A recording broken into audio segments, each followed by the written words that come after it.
Are you a writer trying to land your first client, but you just can't seem to figure it out? Well, you might be making this crucial mistake. Here it is. If you don't specialize and if you don't niche down, you're not going to land clients. It's as simple as that.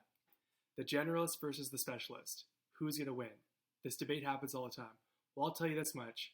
I never got hired as a generalist. I got hired as a specialist, and I've been in the game for 5 years. I've made hundreds of thousands of dollars with the written word, with copywriting, both with emails and blog posts. I could tell you right now, you want to specialize. You want to niche down. Picture this. You're at home, you're about to use the toilet, you go to flush it or whatever, the thing explodes, your toilet breaks, there's water pouring everywhere.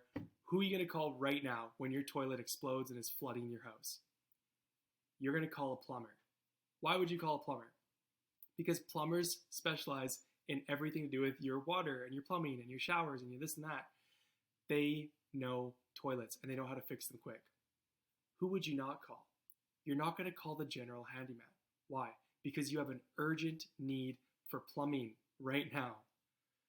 This is why specialist writers win. This is why they beat out generalists every day of the week. You need to specialize, you need to niche down.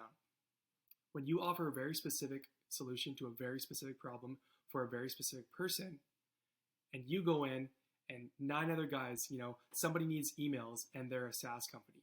Well, if you are an email writer in SaaS niche, and 9 other guys apply and they're just general copywriters, I'll write anything for anyone.